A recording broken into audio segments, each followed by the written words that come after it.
글로벌 화장품 ODM 기업인 코스맥스의 주가가 장 초반 강세를 나타냈습니다. 지난해 연결 기준 매출액이 사상 처음으로 2조 원을 넘기는 등 호실적과 매수세가 몰린 것으로 해석됩니다. 이날 오전 9시 15분 기준으로 코스맥스는 전거래일 대비해서 7.42% 올라서면서 16만 5천 원에 거래되기도 했습니다.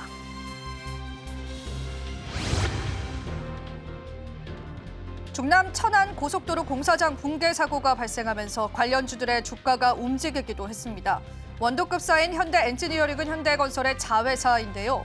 소방청에 따르면 이날 오전 9시 49분 천안시 서북면 도림리 인근 고속도로 공사 현장에서 붕괴된 것으로 추정되는 사고가 발생했습니다. 제2의 에코델타시티, 대전 나노반도체 산업단지, 울산 수소뇽 복합밸리 등 비수도권국가 지역 전략사업 15곳의 개발 제한구역이 해제됩니다. 정부는 이를 위해서 그린벨트 해제 총량을 이명박 정부 이후에 무려 17년 만에 늘렸다라고 발표했고요. 오늘 관련주들의 주가 흐름도 움직이기도 했습니다.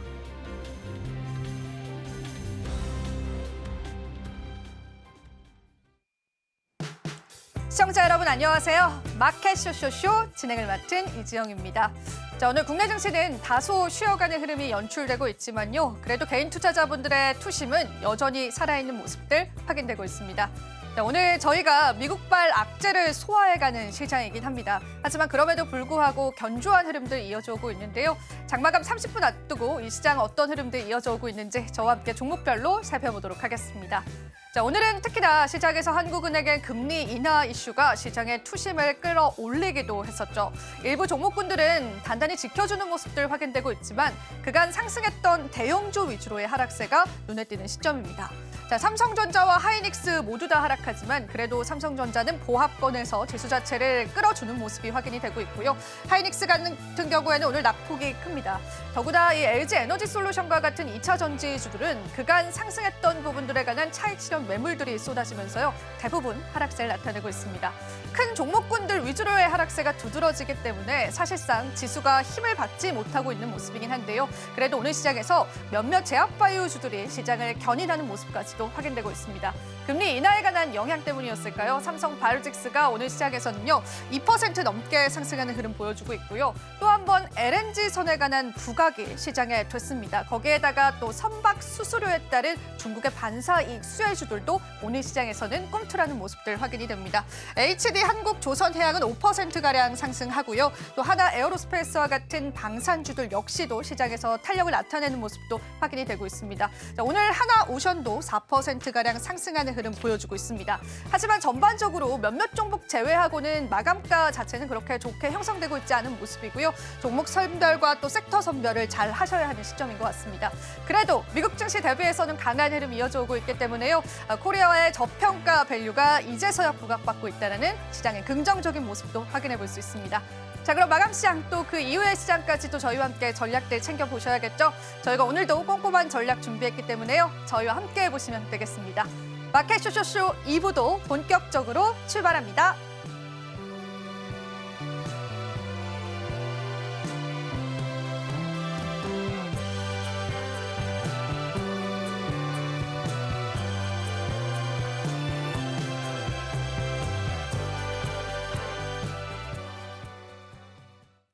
오늘도 저희와 시장 이야기 나눠보겠습니다. 자, 오늘은 기업공시연구소의 변영인 대표님 모셨습니다. 대표님 안녕하세요. 네, 반갑습니다. 대표님 오늘은 또 우리 시장 어떻게 보고 계신지 이야기 들어보겠습니다. 네, 대체적으로 오늘 시장 뚜렷한 외인의 수급 방향성들 역시나 좀 정체를 보이고 있는데 코스피 시장의 경우에는 외인의 매도세가 4관의 연속 좀 지속되고 있는 흐름들. 다만 좀 선물 매도세가 최근에 어떤 외인의 매수세 유입 대비해서는 비교적 매도량이 좀 큰 편은 아니다라고 좀 볼 수 있는 부분들은 안도할 수 있는 요인이다라고 좀 볼 수 있겠고요. 증시 예탁금이 한 54조 원대까지 증가됐던 요인들, 최근에 거래 대금이 크게 좀 증가됐던 요인들과 좀 맞물리면서 수급 여건들은 저가 매수세 유입과 맞물리면서 일부 대형주의 수급이 완화되는 그런 흐름들은 확인할 수 있었습니다. 다만 좀 미국을 좀 비롯해서 지금 엔비디아의 실적 발표에 관련된 수급 경계, 여기도 해서 최근에 인플레이션에 관련된 부담 요인들이 크게 좀 작용이 되면서 PC 물가지표라는 이 매크로지표에 관련된 매크로지표 이제 발표 여하에 따라서 일단 수급적인 어떤 관망세가 반영되고 있는 흐름들이 아닌가라고 볼 볼 수가 좀 있겠는데 대체적으로 미국 증시의 하락폭에 비해서 국내 증시가 최근의 유입 흐름들을 일부 좀 감안하더라도 비교적 좀 건전한 조정을 좀 거치고 있지 않나라고 좀 볼 수 있겠습니다. 내일 발표된 엔비디아 실적 발표가 좀 중요한 좀 단서가 좀 될 것인데 특히나 최근에 수급의 연속성을 좀 보여줬던 반도체 소부장주가 한 2거래일 정도의 약세를 좀 보이고 있는 점 이런 부분들은 엔비디아가 아마 이제 4분기에 관련된 실적 기대치는 좀 높지만 2025년도에 대한 가이던스를 얼마만큼 좀 상향 제시를 할 것인지 그리고 올해 AI에 관련된 전략들 특히나 빅테크 기업들에 관련된 투자 계획들과 맞물리면서 상당한 어떤 기대감을 좀 심어줄 수 있을지 여부가 중요한 포인트가 좀 될 것 같고요. 지금 트럼프 대통령이 4월까지 관세 기간들을 좀 일부 좀 유예했던 부분들, 특히나 표적 관세, 뭐 캐나다와 멕시코의 경우에는 2월에 부과할 수 있었던 추가 관세 25%를 3월 초로 좀 연기를 해놓은 상태이기 때문에 아직 이 부분까지에 관련된 관세 협상들이 마무리되지 못했던 그런 점들이 점진적으로 수급을 좀 위축시킬 수 있는 그런 요인으로 작용하지 않을까라고 좀 판단되고 있지만 대체적으로 해당되는 리스크들이 좀 더 완화되는 그런 시그널들이 명확해진다면 국내 증시의 수급 유입량들은 조금 더 확장성 내지는 연속성을 좀 보여주지 않을까라고 좀 판단해 보겠습니다. 국내 증시의 수급 유입량들을 계속 팔로우해 보시면서요. 시장 전략을 잡으셔야 될 것 같습니다. 일단 엔비디아 실적 발표 이야기를 또 마침 꺼내 주셨습니다.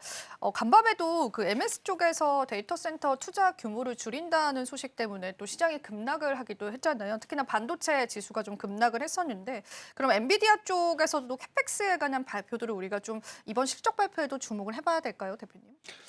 대체적으로 지금 마이크로소프트가 어제 뭐 데이터 센터 임대 두 건을 뭐 취소했다. 이게 좀 노이즈가 돼서 오늘 전력기기 관련 종목들도 조정을 좀 받았고 대체적으로 지금 뭐 AI 모멘텀을 받았던 HBM 관련주들이 일단 뭐 조정이 좀 빌미가 좀 작용을 좀 한 모양인데 세부적인 내용들을 좀 봤을 때는 일단 이 데이터 센터에 대한 임대 취소 사유는 시설 그리고 전력 설비가 조금 요구 조건을 좀 충족시키지 못하면서 자연스럽게 어떤 계약의 어떤 위반 사항으로 해지를 했다라고 좀 부연해서 좀 이야기들이 좀 들려오고 있고요.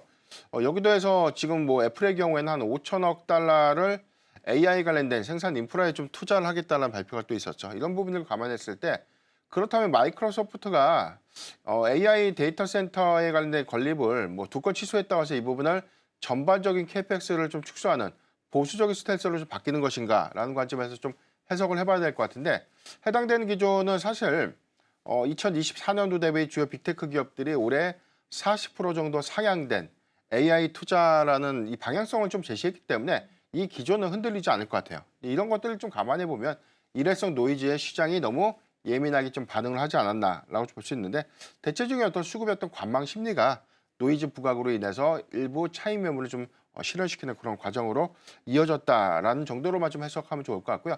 반대로 이게 명확하게 뭐 보수적 스탠스로서 캐펙스에 대한 전반적인 투자를 재검토하는 그런 상황까지 좀 이어진다면 비중을 좀 축소하거나 리스크 대응을 좀 해봐야 되겠지만 그런 부분들은 아니죠. 그러니까 단순한 어떤 노이즈에 의해서 시장이 충격을 좀 받았다면 이 부분은 오히려 반대로 매수의 기회로 좀 활용할 수 있지 않을까라고 좀 판단해 보겠습니다. 일시적인 노이즈일 것이다. 그렇게 말씀을 해주셨습니다. 오늘 국내 반도체주들도 좀 조정이 나와주고 있는 시점이라서요. 우리가 시장 반등의 트리거 찾아봐야 될 것 같습니다. 엔비디아 실적 발표 꼭 기억을 해보시고요. 자, 그럼 시장 한번 살펴보고 왔다면 저희가 또 오후장 주도 섹터 잠시 뒤에 좀 다뤄드릴 예정이니까요. 오늘 또 시장을 뜨겁게 달궜던 주도 섹터 이야기 들어보시면서요. 전략 세워보시면 좋겠습니다. 저희는 잠시 후에 다시 찾아뵙도록 할게요.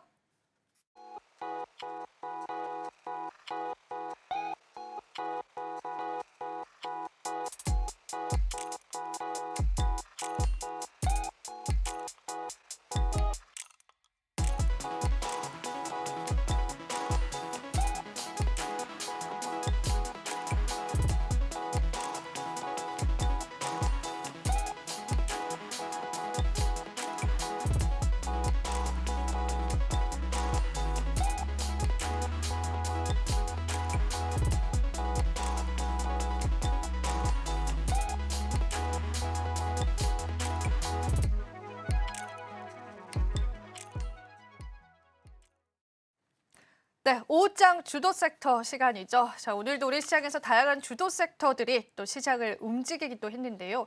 주도 섹터를 살펴보고 그 안에 투자 전략을 세워보는 것도 너무나 중요할 것 같습니다. 오늘 여러 가지 또 주도 섹터가 눈에 띕니다. 뭐 조선과 해운, 뭐 엔터와 게임 콘텐츠 관련주들 오늘 시장에서 좀 두드러지는데 대표님께서 오늘 첫 번째로 어떤 주도 섹터를 좀 뽑아주셨는지가 궁금합니다. 어떤 주도 섹터 볼까요? 네, 단기적으로는 좀 수급 기대감들이 저는 뭐 긍정적으로 좀 보여지는 섹터죠. 좀 엔터테인먼트 관련주들을 좀 준비를 해봤는데 우리가 좀 시장에서 좀 이렇게 알고 있던 것처럼 최근에 실적 발표, 특히나 뭐 SM이 2월 10일 좀 실적 발표를 했고 하이브가 오늘 실적 발표를 하는데 대체적으로 실적을 발표했던 4대 엔터사들이 지난 3분기 대비해서 실적 개선이 확연하게 영업이익의 폭을 좀 증가시키는 그런 시그널들을 좀 확인했었고 이런 부분들은 단순하게 앨범 판매량만 좀 증가된 것이 아니라 공연 매출이 예상보다 큰 호조를 좀 보였다는 점. 그래서 3분기에 일부 실적에 관련된 노이즈가 좀 부각이 됐지만 4분기에 이를 당당하게 좀 증명해주면서 올해에 관련된 실적의 성장 내지는 이익 개선에 관련된 기대감들이 좀 크게 좀 작용하지 않을까라고 볼 수 있겠고요. 대체적으로 엔터테인먼트 관련 종목들이 실적 개선이라는 키워드와 좀 맞물리면서 52주 신고가를 연일해서 좀 경신을 했었고 오히려 최근에는 뭐 중국의 문화 교류가 좀 강화됐는 부분들 특히나 한한령 해제에 관련된 기대감들이 재차 좀 부각이 되면서 수급은 좀 긍정적인 모습을 좀 보였는데 반대로 이 부분을 좀 보수적으로 좀 봐야 된다라는 일부의 우려감들이 또 노이즈가 좀 됐어요. 뭐 특히나 뭐 과거에 중국의 시장이 좀 개화되지 못할 경우에는 단순한 기대감들 때문에 수급을 되돌릴 수 있다라고 단정을 좀 했는데 이런 부분들을 좀 논외로 하더라도 2025년도에 대한 성과들은 뭐 4대 엔터사들을 좀 기점으로 봤을 때 중고연차 아티스트들이 또 활동 공백기를 저연차 아티스트들이 좀 메웠던 부분들 이 부분이 올해는 가시성 있는 성과로 좀 이어질 수 있는 부분들 특히나 최근에 밸런스가 좀 부재하다라는 평가를 좀 받아왔죠. 이 부분은 신규 아티스트들이 좀 출시가 좀 되면서 개별적으로는 밸런스에 좀 기여된 그런 이익 성장들이 올해 좀 확인될 수 있기 때문에 전체적으로 뭐 슈퍼 IP라고 좀 불리고 있는 뭐 블랙핑크라든가 뭐 BTS 같은 완전체 활동이 부가적으로 좀 더 기대가 된다면 엔터사의 개별 수익 요건들은 상당히 좀 개선되지 않을까라고 좀 볼 수 있겠고요. 두 번째는 한한령이 정말로 이제 해제가 된다. 그러니까 뭐 키워드 자체 한한령이라는 표현을 좀 안 썼다라고는 하지만 중국이 한국에 대한 이 문화 콘텐츠들에 대한 개방을 조금 더 적극적으로 과거의 사드 배치 이전과 동일한 수준으로 좀 이어질 수 있다면 현재 엔터사들에 대한 이 뭐 TP라든가 이런 것들은 올해 성장에 관련된 기대치만 좀 반영된 것이지 중국 시장이 다시금 개화됨에 따른 성장 기여치가 좀 반영된 것은 아니기 때문에 이 부분이 현실화가 좀 된다면 엔터사들의 수익 지표는 조금 더 상향될 수 있는 부분들을 막대하게 좀 이익 기여가 좀 크게 나타내줄 수 있는 그런 부분들을 좀 감안했을 때 추가적으로는 주가의 재평가도 좀 필요한 시점이 되면 되지 않을까. 그러니까 두 가지 포인트를 저는 계속해서 주목해보자라고 좀 말씀드렸습니다. 네. 25일 지드래곤 컴백을 앞두고 엔터주에 관한 관심이 모아지고 있는 시점이기는 합니다. 엔터주들의 개별적인 실적 역시도 봐야겠지만 한한령 해제라고 하는 시장의 큰 모멘텀 역시도 엔터주에 적용될 그런 가능성 있다라는 측면에서 여러분들 보시면 좋겠고요. 실제로 엔터주들이 또 오늘 시장에서 벌써부터 또 움직임이 나와주고 있기는 한데요. 엔터주들은 또 한간에서는 좀 어느 정도의 고점 부담감이 있지 않나라는 그런 의견이 있기도 합니다. 하지만 그 부분에 관해서는 대표님께서는 어떻게 생각을 하시는지 우리가 좀 긴 호흡으로 바라봐도 괜찮을까요, 엔터주는? 네, 뭐 일단 작년 하반기부터 재차 좀 강조했던 부분이 실적 개선이 첫 번째였고요. 두 번째는 올해 개별적으로 좀 많이 주가는 좀 올라왔는데 그렇다면 추가적으로 성장하기 위해서는 항상 강조드렸던 실적이 따라오는가. 네. 그러니까 이 관점이 중요한데 실적이 따라오고 있죠. 4분기에서 우리가 예상보다 상회했던 실적을 기록했던 SM을 좀 사례를 보면 하이브도 오늘 기대치를 좀 상회하지 않았을까라고 좀 볼 수 있겠고 이 기조가 단순하게 4분기로만 끝나는 것이 아니라 올해 상반기에는 저연차 아티스트들이 올해 실적으로 증명되는 기여 효과가 좀 더 크게 나타내 줄 수 있고 개별적으로는 뭐 신규 아티스트들이 일부 좀 데뷔 일정들이 좀 잡혀 있죠. 여기 더해서 주력 아티스트들이 본격적인 활동을 좀 하면서 해외 투어를 활발하게 해준다면 여기서 발생되는 부가적인 수익 지표들은 2024년도 대비해서 뭐 실적의 관점에서는 뭐 이견이 없겠다라고 좀 보셨기 때문에 최근에 고평가라는 그런 키워드는 사실 한한령 해제 기대감들이 과하게 주가에 좀 많이 반영되다 보니까 이런 부분들에 대한 수급을 좀 경계하자라는 정도로만 해석을 하면 좋을 것 같고요. 항상 좀 제가 재차 강조를 좀 드리고 있는데 여기서 추가적으로 주가가 더 올라갈 수 있는가라는 관점에서 가장 중요한 키워드는 역시나 실적이 좀 되지 않을까. 실적에 관련된 기대 요인들이 좀 남아있는 한은 해당되는 어떤 섹터가 전체적으로 어떤 조정 양상에 있다고 하더라도 저는 충분히 하반기까지는 좀 모아갈 수 있는 전략은 유효하겠다라고 좀 부연드리겠습니다. 네. 주가가 모멘텀을 흡수했다면 그 다음에 또 동력을 얻기 위해서는 실적에 관한 것들을 바라봐야 한다는 관점에서 우리가 엔터주들 실적 조금만 들여다보자면 그래도 긍정적인 흐름들 4분기까지 이어져 오고 있습니다. 그래서 실적을 우리가 기대를 해보면서 전략 잡아보시면 좋겠고요.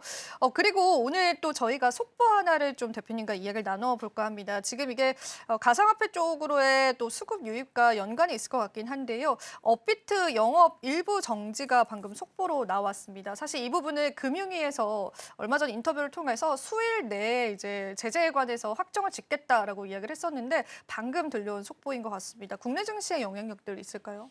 일단은 이 3개월 영업 정지가 주는 혜택, 그러니까 영업 정지가 주는 어떤 영향들을 좀 고려를 해봐야 될 것 같은데 일단 개별적으로 보면 업비트의 지분을 좀 두나무의 지분을 갖고 있는 종목들이 3개월이라는 이 신규 가입 고객에 관련된 어떤 제한 조치, 그러니까 이게 기존 고객이 아니라 앞으로 3개월간은 신규 고객을 좀 받을 수 없다라는 조치 정도로 좀 해석이 되고 있는데 이 부분은 뭐 증시의 전반적인 영향보다는 두나무 지분을 투자했던 종목들의 일부의 노이즈가 좀 될 수 있겠지만 대체적으로 봤을 때 해당되는 이슈가 뭐 갑자기 오늘 결정된 것이 아니라 이런 우려감들이 이전부터 좀 부각됐던 부분들이라 저는 뭐 시장 영향은 좀 제한적이지 않을까라고 볼 수 있겠습니다.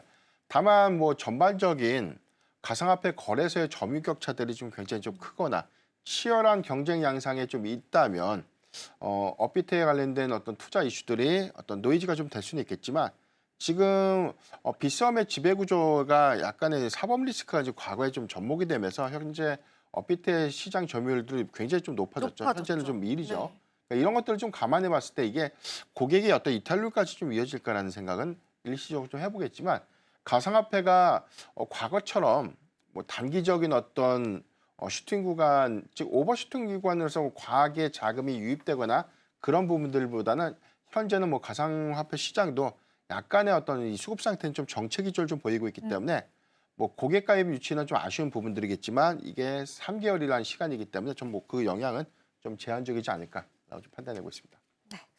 금융위에서 업비트 제재심이 나왔고요. 추가적으로 국세청에서는 세무조사도 들어간다라고 하니까요. 추가로 도래할 수 있는 악재들도 여러분들 꼭 염두를 해주시면 좋겠습니다. 가상화폐 거래소 또 관련주들 가지고 계신 분들에게는 좋은 전략 되셨으면 좋겠습니다. 자, 그럼 저희가 다음 섹터로 한번 넘어가 보도록 하겠습니다. 트럼프 행정부에 관한 영향력들이 아직도 우리 시장에 있죠. 그 맥락에서 좀 살펴볼 수 있을 것 같은데요. 이 두 번째 알아볼 섹터는 어떤 섹터일까요? 네, 오늘 핫한 섹터 중에 또 하나가 조선 그리고 조선기자재. 최근에 이 고평가 논란이 일부 뭐 이 끊임없이 나오고 증권사들의 있습니다. 계속해서 뭐 투자 의견을 네, 하향시키면서 하향하고, 이게 또 네. 노이즈가 좀 됐어요. 그러니까 제가 조선 그리고 조선기자재 업종은 저희가 마켓 쇼쇼쇼 시간에서 가장 많이 많이 다뤘던 말씀해 주셨죠. 섹터가 아니었나라고 볼 수 있기 때문에 늘 강조드렸던 연속성.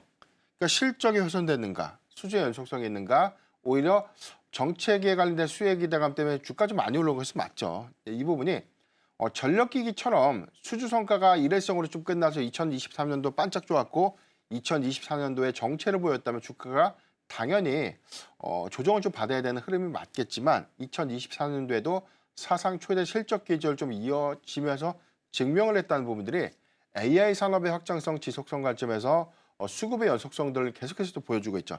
조선도 마찬가지로 과거의 슈퍼사이클이라고 우리가 이야기는 들었지만 주가가 그동안 반응하지 못했던 부분들이 작년 이제 4분기를 기점으로 조선주의 수급이 크게 좀 개선됐었고 올해 1분기 단연 뭐 탑 최대 뭐 주도주는 뭐 조선주가 좀 되지 않았나라고 좀 볼 수가 좀 있겠는데 이런 기조가 일시적인 어떤 투자 의견이 영향을 좀 미쳤다라고 좀 하면 앞으로 뭐 수주의 연속 성과를 좀 보여주면 된다라고 저는 판단해 볼 수 있기 때문에 다만 최근에 어떤 조선주의 오늘의 상승 양상은 좀 다른 것 같아요.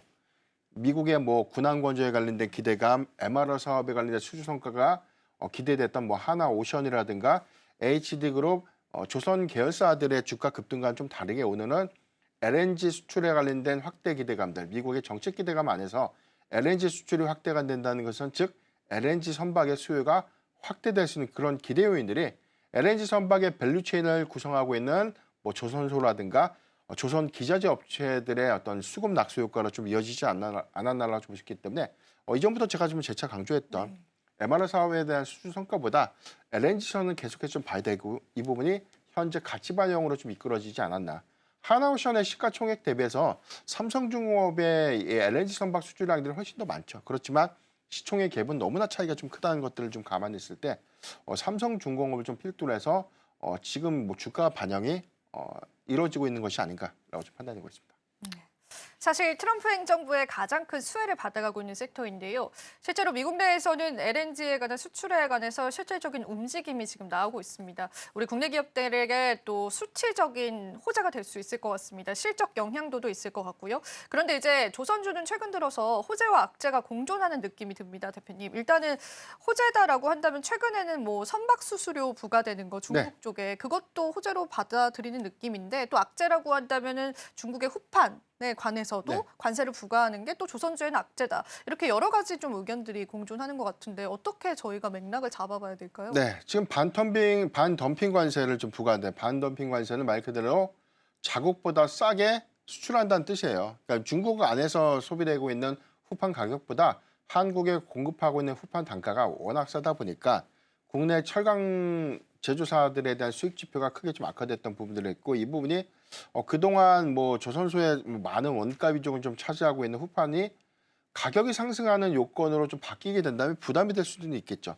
그러니까 이 부분이 이익 훼손이 좀 되지 않을까라고 좀 우려될 수 있는 부분들은 맞는데 대체적으로 좀 봤을 때 그렇다면은 중국의 견제로 인해서 선박의 어떤 수주의 독주 체제가 더 늘어난다는 측면들을 좀 감안했을 때 어떤 것들이 더 유리한가라는 관점에서 해석을 좀 해봐야 될 것 같고 이런 관점에서 보면 특히나 뭐 LNG 선박 관점에서는 뭐 FLNG 기준에서는 뭐 글로벌 3사가 거의 뭐 시장을 독점하고 있어요. 하나오션, 삼성중공업, 중국의 위슨이라는 조선소가 FLNG 시장은 사실상 좀 독점하고 있는데 지금 미국의 제재를 받고 있는 위슨 조선소가 앞으로 미국에 관련된 LNG 선박에 관련된 그리고 뭐 주요 동맹국들이 제재에 좀 동참을 하면서 선박 건조를 좀 안 하게 된다면 그 수혜는 국내로 이어질 수 있는 부분들을 좀 감안했을 때 원가의 상승 요건들은 다소 좀 부담스러울 수 있겠지만 수주 역량들을 모두 다 커버를 했을 때 그리고 최근에 뭐 선가 가격도 상승시킬 수 있는 요인들이라는 관점에서 보면 오히려 저는 후판 가격에 관련된 우려감들은 좀 일시적이다. 중장기화될 수는 없겠다라고 볼 수 있겠고 앞으로는 뭐 중국 견제에 관련된 반사 수혜로서 LNG 선박에 관련된 밸류체인 관련 종목들은 수익 지표가 더 완화될 수 있지 않을까 그렇게 보고 있습니다. 네, 좋습니다. 이렇게 해서 저희가 또 LNG, 조선 관련된 이야기들까지도 같이 이야기를 나눠봤습니다. 주도 섹터 이야기를 나눠봤다면 저희가 잠시 뒤에는요. 마감 전 특징 주도 여러분들에게 전략들 잡아드릴 거니까요. 채널 고정해 주시고요. 저희는 잠시 후에 다시 찾아뵐게요.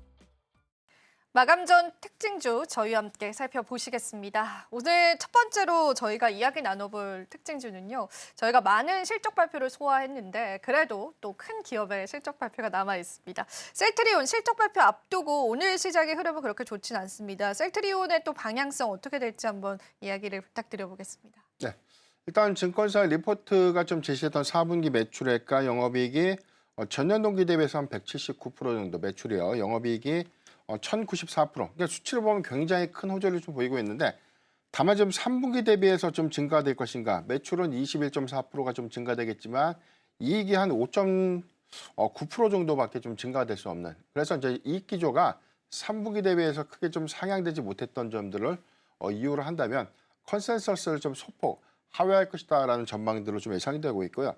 대체적인 어떤 영업이익률 OPM을 한 20%대로 좀 추정했기 때문에 매출 대비 영업이익률은 굉장히 좀 우수할 수 있겠다라고 좀 볼 수 있겠습니다. 시장이 좀 보는 부분들은 바이오시밀러에 관련된 제품 판매 비중들이 좀 증가됐던 삼성바이오로직스의 경우에는 3분기, 4분기 누적 수주 잔고가 좀 증가됐던 요인도 있었지만 오히려 해당되는 판매량들이 이익 지표가 좀 더 크게 개선됐던 부분들이 사상 최대 실적으로 좀 이어졌던 측면들 좀 감안해야 될 것 같은데 일단은 뭐 셀트리온의 경우에는 원가율이 좀 상승했던 부분들이 특히나 진펜트라라는 이 자가 면역 치료제인데 이 부분이 올해부터 좀 가시성 있는 성과로 좀 이어질 수 있는 비용들이 그 이전에 일부 일회성 비용의 어떤 반영 효과로 좀 이어진다면 이 수익 지표 관점에서는 뭐 컨센서스 하회가 좀 예상될 수도 있겠지만 시장은 대체적으로 예상치를 좀 부합하는 수준 안에서에 대한 판단이기 때문에 주가에 큰 영향은 좀 없지 않을까라고 좀 볼 수 있겠습니다. 그러니까 대체적으로 시장의 어떤 실적 우려감들은 저는 뭐 상당히 좀 반영됐다라고 볼 수 있겠고 다만 이제 올해 기대할 수 있는 요인들이 대체적으로 지금 이 금리 기조가 사실 좀 매파적 기조에서 좀 더 지연되는 그런 부분들 때문에 제약바이오 섹터의 어떤 수급 기조가 좀 악화되는 측면들은 좀 아쉽지만 이런 부분들 좀 논의를 하더라도 바이오시밀러 기업들의 경우에는 2024년도보다 2025년도에 대한 실적 성장이라든가 수주 성과, 그다음에 이제 글로벌 시장의 어떤 매출 기여도를 좀 감안했을 때는 저는 충분히 뭐 셀트리온도 올해는 가치를 좀 반영시킬 수 있는 구간이 좀 되지 않을까라고 볼 수 있기 때문에 일단 뭐 4분기 실적에 관련된 기대치가 조금 낮아진 것은 맞지만 우려할 수 있는 수준은 아니다. 이 점 좀 참고하면 좋을 것 같습니다.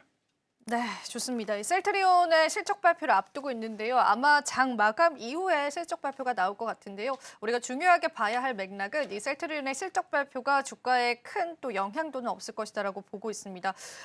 저희가 또 한 가지만 짚고 넘어가자면 오늘 네. 삼성바이오로직스가 그래도 상승을 해주잖아요. 네네. 이게 금통위 금리 인하의 영향이다라고 풀이를 해봐야 될까요? 아니면 개별적인 이슈다라고 봐야 될까요? 금리 인하 영향폭이 좀 크다라고 볼 수 있죠. 어. 그러니까 수급적으로는 지금 제약바이오 섹터가 특별한 악재가 없어요.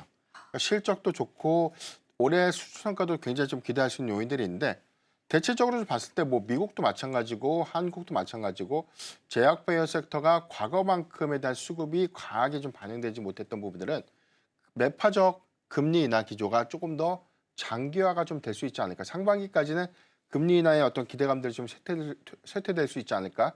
그런 우려감들이 일부 좀 반영됐기 때문에 저는 점진적 기조가 좀 완화될 수 있는 시그널이라면 뭐 제약바이오 섹터는 이 부분도 뭐 시간 문제가 좀 되지 않을까라고 좀 보고 있습니다. 네, 좋습니다. 전반적으로 제약바이오주들에 관한 방향성들까지도 대표님께서 짚어주셨습니다. 여러분들 한번 복기를 해보시면 좋겠고요. 자, 우리 시장 장마감 향해서 가고 있죠. 저희가 마감 이후에 또 코너를 통해서 시장 전략 잡아드릴 건데요. 잠시 후에 저희가 이슈 TMI 시간을 통해서요. 시장 이야기를 좀 나눠보겠습니다. 오늘 이슈 TMI 같은 경우에는 2차 전지 관련주에 관해서 이야기를 드려볼 텐데요. 대표님이 또 이쪽 섹터에 관해서 정말 잘 알고 계시다 보니까 2차 전지 방향성 잡기 어려웠던 분들께서는 도움이 되실 것 같습니다. 끝까지 저희 프로과 함께 해주시고요. 자, 마감 향해 가고 있습니다. 저희 마감 시장 살펴보고 또 시장 전략 이어가 보도록 할게요.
네, 오늘도 국내 증시 마감 지어졌습니다. 코스피, 코스닥 모두 다 0.4% 정도의 하락세로 마감 지어졌고요.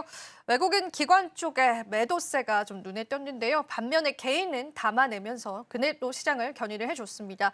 다만 외국인 쪽으로의 매도폭이 장 마감 들어서 계속 증폭됐다라는 부분들 좀 특이사항으로 보시면 될 것 같고요. 오늘 그래도 삼성전자가 빨간불로 마감을 해줬습니다. 그런 부분들도 눈에 띄고요. 코스피 시장에서는 특히나 상승과 하락 종목 차이가 2배는 되지 않습니다. 이런 부분들도 시장을 견인해주는 좀 역할을 했다고 해석해 볼 수 있겠습니다. 대표님과 마감 시장 한번 브리핑 이야기 나눠볼 텐데요. 오늘 마감 시장 또 어떻게 보셨는지 대표님의 인사이트 한번 들어보겠습니다. 네, 대체적으로는 지금 이 경계 심리가 크게 좀 부각됐다라고 좀 보는 게 명확할 것 같아요. 특히나 최근에 수급의 연속성을 좀 보여줬던 반도체 섹터가 지금 엔비디아에 관련된 실적 발표를 좀 앞둔 수급의 경계감, 특히나 최근에 이 서비스 지표가 좀 시장의 전망치보다 좀 웃돌았던 그런 부분들이 기대 인플레이션의 5년치 상회도 마찬가지 영향이 좀 됐었고요. 소매 판매 지표가 컨센 대비 크게 좀 둔화됐던 그런 부분들. 특히나 4분기 GDP에 관련된 추정치가 확정치가 아직 확정된 것은 아닌데 예비치를 좀 보더라도 3분기 대비해서 4분기까지 좀 둔화될 수 있는 요인들. 그래서 시장이 단기적으로 좀 우려할 수 있는 요인들은 트럼프 대통령의 관세 정책들이 현실화되는 그런 부분들 때문에 대체적으로는 성장은 둔화되고 물가가 올라가는 스태그플레이션에 관련된 우려감들이 재차 시장의 수급 지표를 약간 좀 위축시키는 그런 영향으로 좀 이어지지 않았나라고 볼 수 있겠습니다. 다만 시간의 선물 지수, 미국 시장의 시간의 선물 지수의 경우에는 강보합권에서 흐름을 좀 이어가고 있다는 점들, 이런 것들을 좀 감안했을 때 주요 빅테크 기업들이 엔비디아의 실적 발표, 특히나 가이던스를 상향 제시해 준다면 단기적인 어떤 상승 기대 효과들을 좀 이어갈 수 있겠다라고 좀 볼 수 있겠고, 다만 이 부분을 좀 우리가 맹신해서 좀 투자할 수 있는 부분은 아니겠지만 대체적인 어떤 시장의 어떤 방향성들은 최근에 단기 좀 과열권에서에 대한 일부 피로도를 좀 회복하고 있는 그런 구간 정도다라는 정도로 좀 해석하면 좋을 것 같아요. 미국의 빅테크 기업들에 대한 가격 조정들이 심화됐음에도 불구하고 국내 코스피 대형주를 중심으로 한 수급들은 비교적 견조한 흐름들을 좀 보인다는 그런 차이점들을 좀 감안했을 때 우리 증시 역시도 4분기 어닝 시즌의 마무리 단계, 특히나 3월에 감사 리스크가 좀 재차 부각될 수 있는 중소형주 종목들 위주의 수급 변동에 좀 유의를 좀 해봐야 될 것이기 때문에 전략적인 측면에서 좀 말씀을 좀 드리자면 중소형주 종목들에 대한 쉬어가는 종목들 매수보다는 대형주 중심의 과대 낙폭은 오히려 매수의 관점으로서 비중을 좀 확대시켜도 좋은 구간이 좀 되지 않을까라고 좀 판단해 보겠습니다. 네.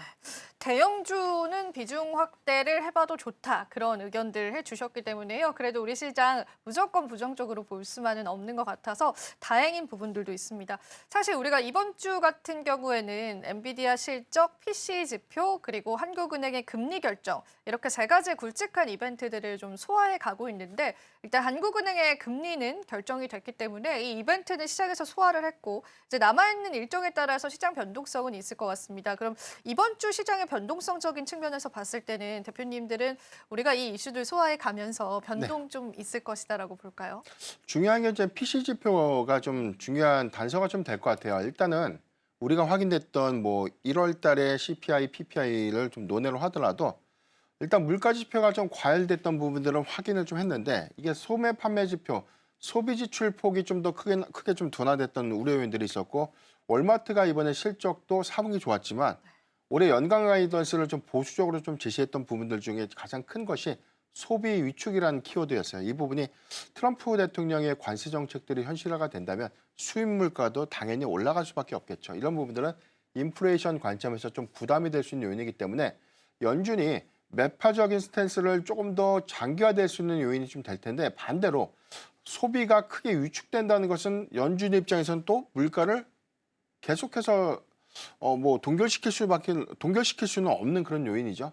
물가를 좀 내려야 될 수 있는 그런 방향성의 어떤 완화 기조도 확인될 수 있는 그런 부분들이기 때문에 일단 스태그플레이션에 대한 이 명확한 시그널들이 좀 나와준다면 연준은 상당한 좀 고민이 좀 되지 않을까. 네. 그러니까 상반기까지 금리를 동결하거나 제한된 흐름을 좀 보여주기보다는 이대로 갔다는 또 안 되겠는데. 왜냐하면 작년에 3분기에도 사실상 경기 침체에 관련된 노동 지표, 고용 지표가 갑자기 좀 위축되다 보니까 경기 둔화 시그널이 부각됐고 이 부분이 급락으로 좀 이어졌던 부분들. 특히나 연준이 그때 뭐라고 얘기했냐면 물가를 더 빨리 내렸어야 된다.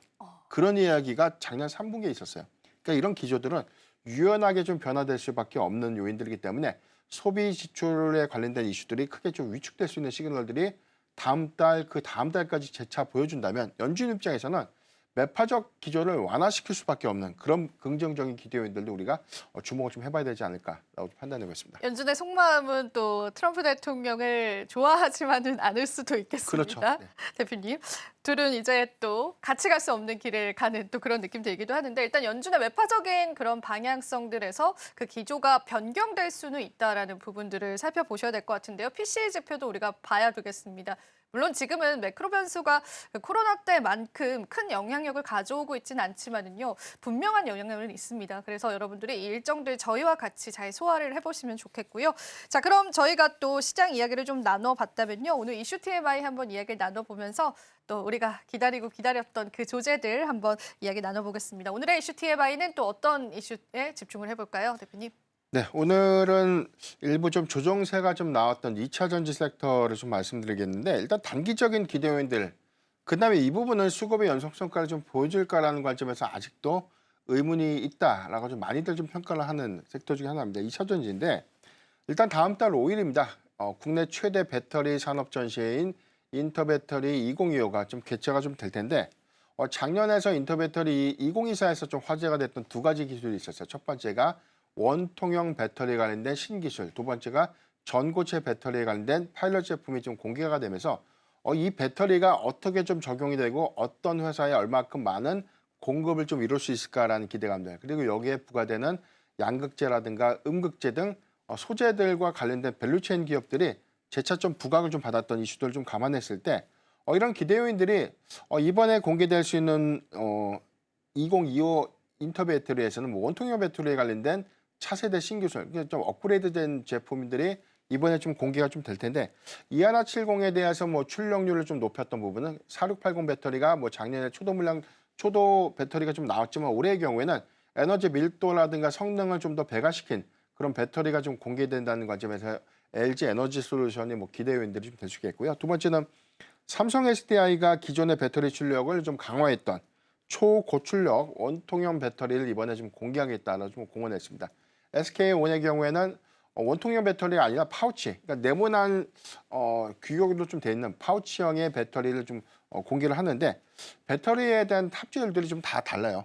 원통형, 그다음에 배터리형, 그다음에 뭐 각형 해서 뭐 각각의 어떤 모양들과 규격 사양들이 좀 다르기 때문에 적용 차종이 배터리의 어떤 표준화를 좀 이루지 못했기 때문에 해당되는 제조사마다 어떤 규격들은 좀 더 다르지만 앞으로 곽강을 좀 받고 있는 부분들이 원통형 배터리가 좀 더 대안이 된다는 관점, 일부 차종은 파우치형 배터리에 관련된 수요도 계속해서 늘어나는 그런 부분들을 좀 감안해 봤을 때 이번 인터배터리 2025는 단기적 기대감들을 좀 더 반영시키기에는 좀 충분한 이벤트가 좀 되지 않을까라고 좀 판단되고 있습니다.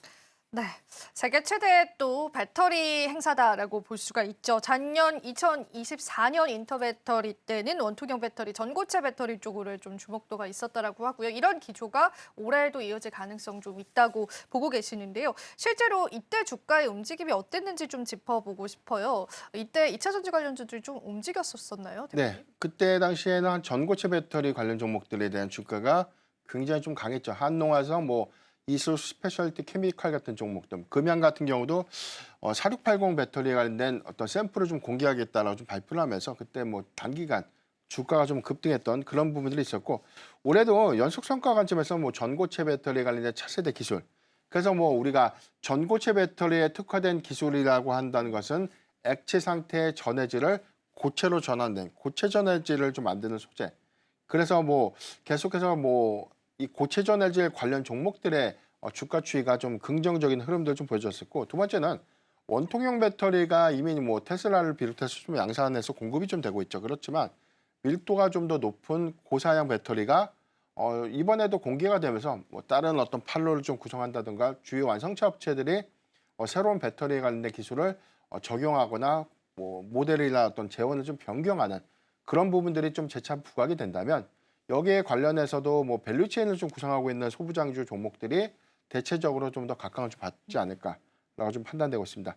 이번 인터배터리 2025에서는 뭐 중국 업체가 대거 좀 참여를 하는데 BYD가 처음으로 참여를 해요. 아, 여기서 뭐 LFP 배터리 관련된 내용들 좀 공개를 하고요. EV라는 중국 배터리 한 구위 업체인데 이 회사도 그 LFP 관련된 배터리를 조금 더 사양화시켜서 이번에 공개를 좀 하기 때문에 이 부분이 앞으로 이제 중저가형 이제 배터리 부분에서 얼마만큼에 대한 영향들을 좀 끼칠까. 특히나 뭐 BYD 같은 경우는 뭐 제2의 뭐 배터리 제조 회사이기도 하지만 뭐 생산국 관점에서 뭐 점유율은 가장 높다고 볼 수 있죠. 이런 부분들이 차세대 배터리에 관련된 어떤 재원들이 얼마만큼 업그레이드가 좀 될 수 있지 않을까. 이런 것들에 관련된 기대감들이 남아있기 때문에 단순하게 우리가 기술적으로 이게 일정이 다 오니까 좋다라기보다 이 부분이 앞으로 어떤 차종에 적용이 되고 얼마만큼의 양산 대수를 고려해 볼 수 있는가. 이 부분은 각각의 기업들이 얼마만큼 큰 실적의 낙수 효과로 이어질 수 있을까. 이렇게 좀 해석하는 것이 좀 맞지 않을까라고 보고 있습니다.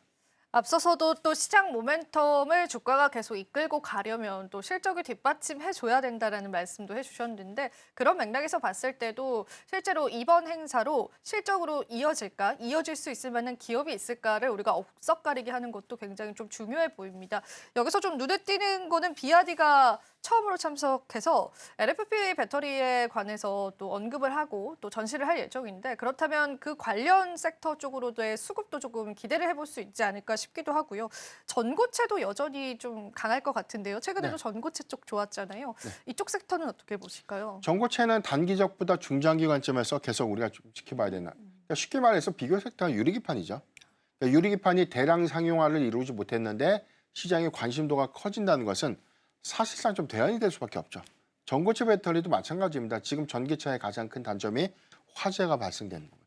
배터리의 폭발성들이 너무나 높다 보니까 이게 안전상의 문제 관점에서 액체 상태의 전해질을 굉장히 좀 리스크한 요인으로 좀 작용을 했고 이 부분을 극복할 수 있는 게 마찬가지로 고치 상태의 전해질로 구현된 전고체 배터리가 대안이 될 수 있는 부분이다. 특히나 뭐 겨울 같은 한파 지역에는 배터리 출력이 굉장히 좀 떨어지죠. 그래서 완충을 했는데도 열대지방과 좀 비교했을 때 배터리 성능 관점에서 차이가 좀 크기 때문에 뭐 아프리카라든가 뭐 동남아시아 시장에서는 중저가형 배터리인 LFP가 좀 대안이 될 수 있는 부분이고 마찬가지로 뭐 미국과 뭐 사계절이 좀 고르게 좀 나타내주고 있는 그런 국가들의 경우에는 3원계 배터리가 현재는 좀 대안이지만 이 부분은 전고체 배터리가 향후에 좀 대량 양산 체제를 좀 구축하는 그런 구간이라면 오히려 모든 배터리의 표준이 좀 되지 않을까. 저는 그렇게 개인적으로 좀 생각하고 있거든요. 다만 이 시점이 유리기판과 좀 마찬가지로 대량 양산이라는 그런 과정, 그다음에 모든 생산의 단가를 좀 더 충족시키면서 시장화시킬 수 있는 그런 관점은 단기적보다는 좀 장기적 여건이 좀 필요하지 않을까. 다만 해당된 기술에 대한 파급력들을 좀 감안했을 때 계속해서 주목을 좀 해봐야 되지 않을까라고 좀 판단되고 있습니다.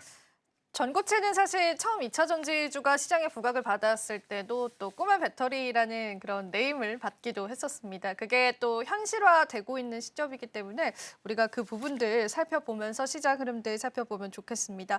자, 그러면은 우리 또 2차 전지 관련주들이 오늘은 조정이지만 대부분의 또 시장 참여자들은 이제 바닥을 좀 다졌다라는 그런 의견에 동의하는 분위기가 있기는 합니다. 물론 이제 각자 의견 다르겠지만 그러면은 이게 조금 더 반등의 트리거가 확실히 있어주면 좋겠다라는 생각이 드는데 그래도 기대가 되는 호재는 이제 유럽의 전기차 지원책이라는 네. 호재이지 않을까 싶은데 이 부분에 관해서 이제 우리 증시의 호재가 될 수 있을까요? 2차 전지 관련주에? 네. 일단 투자자분들을 굉장히 좀 답답해하는 네. 요소 중에 하나가 정말 캐즘이 완화된다라는 이야기를 한 1년 반 전부터 계속 맞아. 들었어요. 그러니까 우리가 리포트에서 다음 분기에는 출하량들이 일시적으로 증가될 수 있다. 뭐 니켈 가격이 뭐 리튬 가격이 반등하면서 이익 지표가 개선될 수 있다. 그런 이야기들을 계속해서 좀 들어왔지만 사실상 지금 배터리셀 3사의 전반적인 배터리셀 제조 가동률들을 보면 많은 게 한 55%, 적으면 한 30%가 채 안 됐습니다. 이 부분은 뭐냐면 공장을 다 돌릴 수가 없다는 것이죠. 다만 올해부터 미국의 합작 공장들에 대한 가동이 본격화됐음에도 불구하고 실제 가동률이 현재 좀 미비하다는 것들은 수요가 그를 따라오지 못했던 것들이 가장 큰 원인이 될 것 같아요. 가격적인 문제, 충전 방식의 문제, 대체적으로 전기차 보조금에 관련된 정책 문제. 그러니까 가격이 좀 더 매력적이고 충전 인프라도 좀 잘 갖춰져 있다면 내연차를 굳이 사지 않아도 될 텐데 지금 현재 뭐 전기차의 가격을 보조금을 좀 주지 않는다면 굉장히 좀 사기가 좀 부담스럽죠. 그런데 충전은 좀 더 번거롭고 그런 인프라가 아직까지는 내연차보다는 좀 편의성 관점에서 좀 떨어지기 때문에 그런 부분들이 일단 전기차 캐즘의 양상으로 좀 이어지지 않았나라고 좀 싶겠고 작년의 경우에는 미국 시장이 굉장히 판매량 관점에서는 굉장히 좀 좋았어요. 그러니까 침투율 관점에서는 유럽 시장보다는 좀 좋았는데 유럽의 경우에는 작년에 침체를 맞게 된 가장 큰 원인이 전기차의 보조금을 축소하거나 폐지했던 것. 이게 가장 큰 원인이 좀 됐었고 앵커님께서 지금 언급을 해줬던 것처럼 올해는 이 유럽에서 다음 달 5일입니다. 뭐 액션 플랜이라는 것을 좀 가동하겠다. 뭐냐면 올해부터 유럽의 경우에는 배기가스에 대한 이 규제가 강하게 시행되는 해인데 두 가지 요건들이 있어요. 유럽 안에 완성차 업체들의 경우에는 전기차의 의무 판매 비중이 낮아진다면 이를 페널티로 부과해서 벌금을 매깁니다. 그렇다면은 전기차를 싸게 팔아야 되는데 손실을 보면서 팔 수는 없는 노릇이죠. 그러니까 이런 부분들 때문에 독일과 체코가 현재 이 페널티에 관련된 조항에 대해서 가장 강하게 좀 반대를 좀 하고 있다는 거죠. 그다음에 전반적인 어떤 전기차의 의무 판매 대수를 좀 더 증가시키기 위해서는 보조금 정책들이 좀 더 현실화가 좀 된다면 이해타협 관점에서 좀 맞을 텐데 이런 것들이 좀 안 되다 보니까 약간의 불만들, 그다음에 이 각국들에 대한 자국 산업 보호 관점에서에 대한 이견들이 좀 나오고 있기 때문에 이 역시도 3월에 EU 정상회의에서 의제로 좀 다뤄집니다. 저는 좀 예상을 할 때는 페널티 규제가 좀 더 완화될 것 같아요. 그러니까 오히려 단순하게 전기차 보조금에 대한 정책을 크게 완화시키지 못한다면 페널티도 완화가 좀 돼야 된다는 것이 좀 맞을 것 같고요. 다만 시행 관점에서 미국보다는 좀 더 강한 규제를 좀 앞두고 있는 그런 부분을 감안했을 때 전기차 보조금의 부활 가능성은 굉장히 좀 높다. 그러니까 이 점을 좀 기대할 수 있지 않을까라고 보시겠고 이 부분이 현실화가 좀 된다면 저는 유럽 시장의 판매량 증가는 캐즘의 완화로 좀 봐도 좋은 시그널이 좀 되지 않을까라고 좀 판단하고 있습니다. 유럽 시장도 사실 또 굉장히 큰 시장이기 때문에 유럽의 또 정책 방향성도 역시도 우리 시장의 중요한 요인으로 작용된다라고 여러분들 보시면 될 것 같습니다. 그 맥락에서 2차 전지 관련주들 전반적으로 바라보시면 좋겠고요. 2차 전지 관련주들의 또 모멘텀과 호재가 될 수 있는 다양한 이슈들을 그 안에서도 많이 다뤄주셨기 때문에요. 여러분들께서 복귀해 보셔서요. 시장 대응하실 때 좋은 전략으로 가져가 보시면 좋겠습니다. 그래도 우리는 좀 긍정적으로 바라보는 시각이 더 많았다라는 거 한 번 더 체크해 드릴게요. 자, 오늘 다양한 이야기 나눠봤습니다. 대표님 오늘도 도움 말씀 고맙습니다.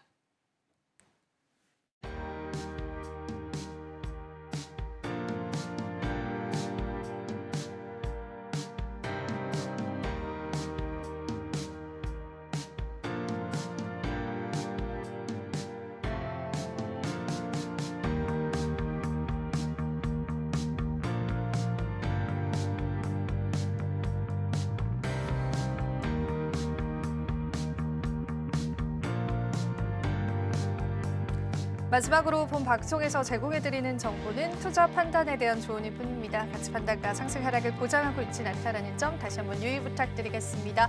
자, 저희는 내일 이 시간에 더 알찬 정보들로 여러분들과 앞으로의 시장도 함께하겠습니다. 오늘도 시청해주신 여러분 고맙습니다.